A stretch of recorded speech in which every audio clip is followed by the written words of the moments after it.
उत्तर प्रदेश सरकार के लोक निर्माण मंत्री और मुरादाबाद जनपद के प्रभारी मंत्री जितिन प्रसाद अपने एक दिवसीय दौरे पर सोमवार को मुरादाबाद पहुंचे। मुरादाबाद पहुंचकर प्रभारी मंत्री ने पंचायत भवन में मेरी माटी मेरा देश कलश यात्रा कार्यक्रम में भाग लिया। साथ ही शहीदों के परिजनों का सम्मान करने के साथ ही केंद्र और प्रदेश की महत्वाकांक्षी योजनाओं के लाभार्थियों को प्रमाण पत्र देकर सम्मानित किया। इस दौरान प्रभारी मंत्री के द्वारा 16 गौ आश्रय स्थलों का शिलान्यास और लोकार्पण किया गया। इसके अलावा स्वाधीनता संग्राम सेनानी भवन का पुनर्निर्माण और लोकार्पण कर कार्यों का निरीक्षण किया गया। इसके साथ ही स्कूली बच्चों ने विभिन्न देशभक्ति गीतों पर सांस्कृतिक कार्यक्रम भी आयोजित किए। इसके साथ ही स्वच्छता को लेकर एक नुक्कड़ नाटक का भी आयोजन किया। जिले के प्रभारी और प्रदेश सरकार में लोक निर्माण विभाग के मंत्री जितिन प्रसाद ने कहा कि आजादी के अमृत महोत्सव के आयोजन के क्रम में यह आयोजन चल रहा है। उन्होंने कहा कि राष्ट्रपिता महात्मा गांधी और पूर्व प्रधानमंत्री लाल बहादुर शास्त्री के संकल्पों को अब साकार किया गया है। देश ने चंद्रयान के माध्यम से चांद पर पहुंचकर इतिहास रच दिया। G20 का सफल आयोजन पूरे विश्व में सराहा गया। महिला आरक्षण बिल नारी शक्ति बंधन को सर्वसम्मति से संसद से पारित कराकर प्रधानमंत्री नरेंद्र मोदी ने महिलाओं को अधिकार संपन्न और सशक्त बनाने का मार्ग और प्रशस्त कर दिया। जिले के प्रभारी मंत्री सोमवार को पंचायत भवन सभागार में स्वच्छता ही सेवा अभियान को गांधी शास्त्री जयंती के अवसर पर संबोधित कर रहे थे। उन्होंने कहा कि स्वच्छ भारत अभियान के माध्यम से महात्मा गांधी को सच्ची श्रद्धांजलि दी गई। मुरादाबाद महानगर को स्वच्छता के मामले में प्रदेश में शिखर तक पहुंचे, इसके लिए जन सहयोग जरूरी है। कोई भी योजना जन सहयोग के बिना सफल नहीं होती।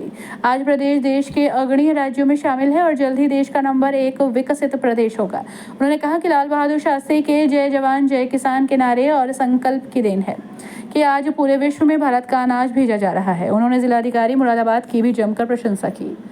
यहाँ जो आयोजन हुआ है स्वच्छ भारत अभियान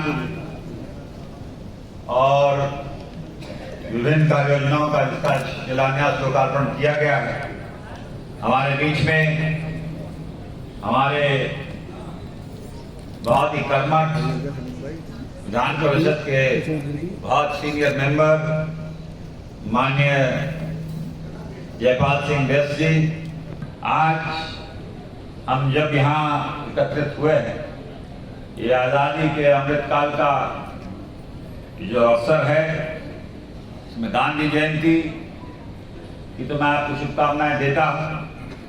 साथ ही साथ लाल बहादुर शास्त्री जी की जयंती की भी इस अवसर पर अभी सभी क्षेत्रवासियों को शुभकामनाएं।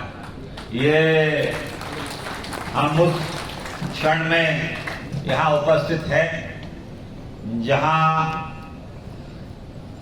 भारत को नई ऊंचाइयों पे जो एक समय पे एक सपना लगता था, वो हमारे आंखों के सामने भारत विश्व पटल पर चमकता हुआ नजर आ रहा है। ये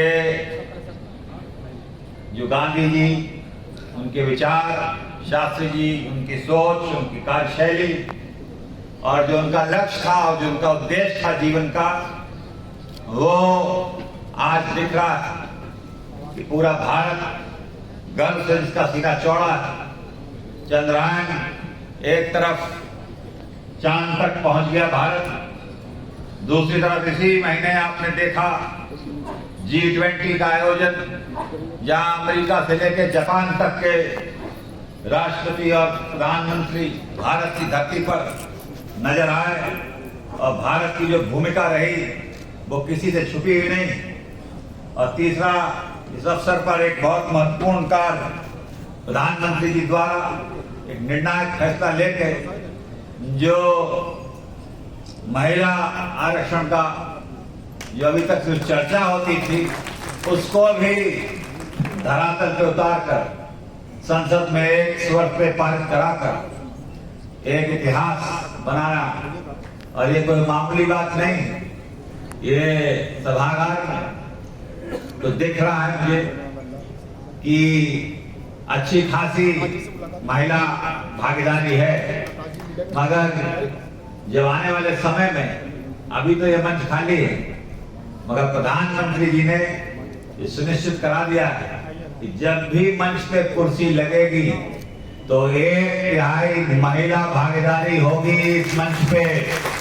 ये कोई मामूली चीज नहीं है, क्योंकि अभी तक तो सिर्फ वहां मंच के सामने आप लोग जगह घेरते थे, मगर ये जो फैसला हुआ है वो संसद के अंदर उसने सुनिश्चित कर दिया है कि आने वाला समय में महिला इस देश की अपने खुद ही भाग्य विधाता बन के अपने अधिकारों का संचालन करेगी और जब जब मंच सुशोभित होंगे तो बराबर की हिस्सेदारी जो आधी आबादी इस देश की है महिलाओं की वो इस मंच को सुशोभित करेंगे।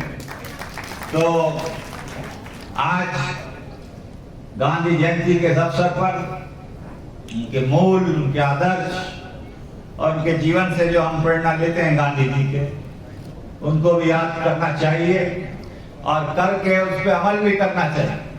वैसे तो बहुत बड़ा व्यक्तित्व और बहुत बड़े विचार, मगर अगर हम लोग कुछ भी उनके जीवन से सीख ले लें, जैसे प्रधानमंत्री जी ने इस स्वच्छ भारत अभियान चलाया, वो एक बिंदु है गांधी जी को श्रद्धांजलि देने का, एक पहलू है। और मुझे पूरा विश्वास है प्रधानमंत्री जी की सोच और उनके उद्देश्य और उनकी मंशा अनुसार यहाँ मुरादाबाद का एक एक निवासी और प्रशासन ये सुनिश्चित कराएगा कि असली माने पे मुरादाबाद महानगर नंबर 1 स्वच्छता के ऊपर आएगा। जिलाधिकारी जी आप वैसे ही बहुत कार्य करा रहे हैं और मैंने देखा है आपकी कम समय में कार्यशैली कि आप जनता से जुड़ाव रखते हैं और जनता के अनुरूप, चाहे वो देहात हो जैसे कि आपने वर्णन किया है और चाहे वो शहरी भाग हो, कि हम सबको तभी कोई योजना सफल हो पाएगी जब उसमें जन भागीदारी हो। वहीं मीडिया से बात करते हुए लोक निर्माण मंत्री जितिन प्रसाद ने बताया कि आज गांधी जी की जयंती के अवसर पर मुरादाबाद आने का अवसर मिला। आज हमारे द्वारा आश्रयहीन गौवंशीय पशुओं के लिए 16 गौ आश्रय स्थलों का लोकार्पण किया गया है। हमारे प्रधानमंत्री मोदी जी ने स्वतंत्रता संग्राम सेनानियों को याद करते हुए उनके कार्यक्रम चलाए। ऐसे कार्यक्रम आगे भी जारी रहेंगे। अधिकारियों के साथ कार्यों की समीक्षा भी की गई। बारिश के कारण मुरादाबाद की सड़कें क्षतिग्रस्त हुई हैं। उन सड़कों के सर्वे का काम पूरा हो चुका है। उन सड़कों की मरम्मत का अभियान चलाकर सभी सड़कों को सही किया जाएगा।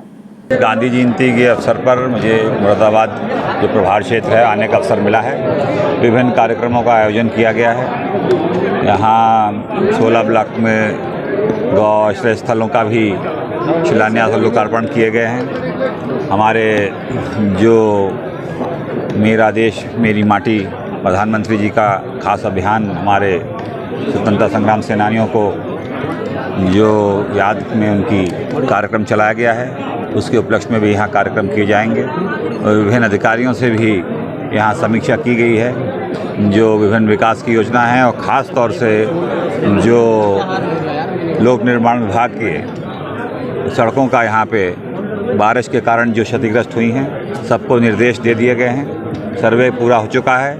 रात दिन होके मुख्यमंत्री जी के स्पष्ट निर्देश हैं। अभियान चला के सभी सड़कों को की मरम्मत कराई जा रही है और आगे की भी योजना जो यहाँ नई सड़कों की स्वीकृति और चौड़ीकरण की है उस पर भी विचार विमर्श करके जल्द से जल्द काम शुरू कराया जाए। यहाँ तो मरम्मत।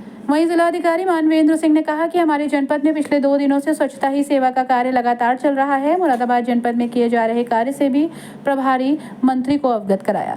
इस मौके पर महापौर विनोद अग्रवाल, एमएलसी डॉक्टर जयपाल सिंह व्यस्त, एमएलसी सतपाल सैनी, एमएलसी गोपाल अंजान, बेटी बढ़ाओ बेटी बचाओ की सहयोगिका कल्पना रितेश गुप्ता, भाजपा जिलाध्यक्ष आकाश कुमार पाल, महानगर अध्यक्ष संजय शर्मा, नगर आयुक्त Sanjay Kumar Chauhan, ADM city Jyoti Singh, SP देहा संदीप कुमार मीना, अपर नगर मजिस्ट्रेट मनी अरोड़ा, उप जिलाधिकारी और जिला कार्यक्रम अधिकारी, भाजपा आर्थिक प्रकोष्ठ के संयोजक राजेश रस्तोगी, मदालसा शर्मा, राजू कालरा आदि भारी संख्या में पुलिस और प्रशासनिक अधिकारी मौजूद रहे।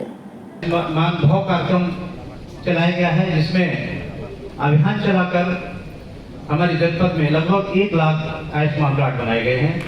मैं ये भी माननीय मंत्री जी को अवगत कराना चाहूँगा कि हम सबसे अधिक आयुष्मान कार्ड बनाने वाले जनपदों में से एक हैं। हमारा लगातार 5वां स्थान रहा है। मैं आज के इस कार्यक्रम में ये भी माननीय मंत्री जी को अवगत कराना चाहूँगा कि हमारे जनपद की नहीं पूरे प्रदेश की जो निराश्रित गोवंश की जो एक बहुत बड़ी समस्या है उसके निराकरण के लिए यहाँ पर हम लोगों ने एक बड़ा कार्य किया है। हमने प्रत्येक ब्लॉक में दो गोवंश आश्रय स्थलों का आज माननीय मंत्री जी के माध्यम के कमलों से स्वागत ने उसका उद्घाटन करवाया है। इस प्रकार 16 गोवंश आश्रय स्थल 2 महीने के अंदर अस्तित्व में लाएंगे और इन 16 गोवंश आश्रय स्थल में लगभग 8000 गोवंश हम संरक्षित करेंगे। हमारी प्लानिंग है कि हम जनपद का समस्त निवासी गोवंश हम उसका संरक्षण करें। इससे भी अधिक होगा। अभी तक केवल जनपद में 4000 निवासी गोवंश संरक्षित है। हम 2 महीने के अंदर 8000 गोवंश के संरक्षण के लिए पूरी हमने व्यवस्था की है और हमारा लक्ष्य रहेगा कि नवंबर लास्ट तक हम इसका लोकार्पण भी करा दें।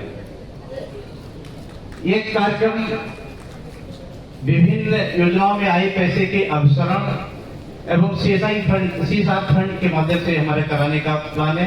हमें कोई गवर्नमेंट से सीधे इसमें कोई हमें सहायता नहीं मिली है। हम माननीय विधायकों को, माननीय सांसद सभी लोगों की मदद से तथा CSR जो मैं माननीय मंत्री जी को भी अवगत कराना चाहूंगा कि मैंने आने के बाद यहाँ पर जो गोवंश के संवर्धन से संबंधित खाता था, जिसमें कि अभी तक शासन देश के बाद कोई भी पैसा जमा नहीं हुआ, तो हमने 15 लाख से ऊपर पैसा जमा करवाया उसमें। और इसमें हमारे सभी अधिकारियों ने 11,000 रुपये से अधिक पैसा दिया है और सभी प्रधानों ने भी ये पैसा बहुत से लोगों ने दिया है। और मैं प्रत्येक ब्लॉक में जा रहा हूँ, प्रधानों को संबोधित करूंगा, उनकी समस्याओं का सुनूंगा भी और उनसे 11,000 की धनराशि भी उनसे प्राप्त करूंगा। मैं यहाँ पर बहुत से जनप्रतिनिधि हैं, मैं सभी से अनुरोध करूंगा कि इस कार्य में हमारा सहयोग प्रदान करें। हमारा लक्ष्य है कि 2-3 महीने के अंदर जनपद में किसी प्रकार निराश्रित गोवंश को लेकर कोई समस्या न रहे। मैं माननीय मंत्री जी को ये भी अवगत कराना चाहता हूँ कि जितने भी गोवंश आश्रय स्थल हम लोग खोल रहे हैं, उनमें प्रत्येक गोवंश आश्रय स्थल को हम 10 ग्राम पंचायतों से जोड़ेंगे और ये 10 ग्राम पंचायतों का काम ये होगा कि वहाँ के प्रधानों का काम होगा कि वो अपने उनके डेट फिक्स कर देंगे कि वो महीने में 3 बार जाएंगे और वहाँ पर उनकी व्यवस्था देखेंगे। व्यवस्था में कोई कमी होगी तो वहाँ पर जो वहाँ पर नोडल अफसर होगा उसको सूचना देंगे, जिससे कि हमारी व्यवस्था सुचारू रहे, किसी प्रकार की कोई